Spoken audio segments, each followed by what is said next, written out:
திருப்பத்தூர் வாணியம்பாடி அடுத்த நாயனசெருவு பகுதியைச் சேர்ந்தவர் விஜயன். இவரது மனைவி வெண்ணிலா. தம்பதிக்கு 3 வயதில் குழந்தை உள்ளது. கடந்த மார்ச் 17 விஜயன் அவரது வீட்டில் மர்மமான முறையில் இறந்தார். இரவு தூங்கும் போதே அவர் இறந்து விட்டார் என மனைவி வெண்ணிலா கூறினார். திம்மாம்பேட்டை போலீசார் இதனை சந்தேக மரணம் என பதிவு செய்தனர்.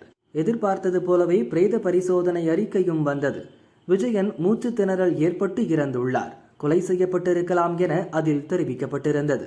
வெண்ணிலா மீது சந்தேகப்பட்ட போலீசார் அவரை தீவிரமாக விசாரித்தனர். செல்போனை பறிமுதல் செய்து தொடர்புகளை அலசி ஆய்வு செய்தனர். விஜயன் இறப்பதற்கு முன்பும் பின்பும் சஞ்சய் என பதிவு செய்யப்பட்ட எண்ணில் வெண்ணிலா அதிகம் பேசியிருந்தார். அவர் யார் என்பது குறித்து போலீசார் ஆய்வு செய்தனர். அதே பகுதியைச் சேர்ந்த சஞ்சய் என்கிற இளைஞர் என தெரிந்தது. இவரும் வெண்ணிலாவும் இன்ஸ்டாகிராம் மூலம் பேசி வந்துள்ளனர். கடந்த 1.5 வருடங்களாக திருமணம் கடந்த உறவில் இருந்துள்ளனர். இது விஜயனுக்கு தெரியவர வெண்ணிலாவை அழைத்து கண்டித்துள்ளார். சஞ்சய் குடும்பத்தினரையும் அழைத்து எச்சரித்துள்ளார். இதையடுத்து சஞ்சய் சிங்கப்பூர் வேலைக்கு அனுப்பி வைக்கப்பட்டார். இருந்தும் வெண்ணிலாவுடனான பழக்கம் தொடர்ந்துள்ளது. சிங்கப்பூரில் இருந்தாலும் வாட்ஸ்அப் கால் மூலம் பேசி வந்துள்ளனர்.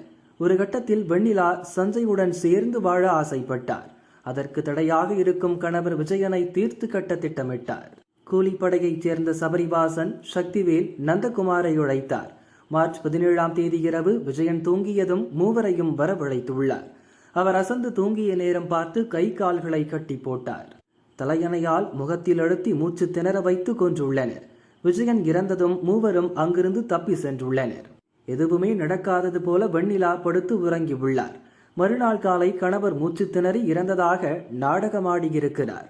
இப்போது போலீஸ் நடத்திய விசாரணையில் குற்றத்தை ஒப்புக்கொண்டார். இதையடுத்து வெண்ணிலா கொலைக்கு உதவிய சபரிவாசன், சக்திவேல், நந்தகுமார் ஆகியோர் கைது செய்யப்பட்டனர். கோர்ட்டில் ஆஜர்படுத்தப்பட்ட பிறகு 4 பேரும் சிறையில் அடைக்கப்பட்டனர். இன்ஸ்டாகிராம் பழக்கத்தால் ஒரு குடும்பமே சிதைந்தது அப்பகுதியில் சோகத்தை உண்டாக்கியது.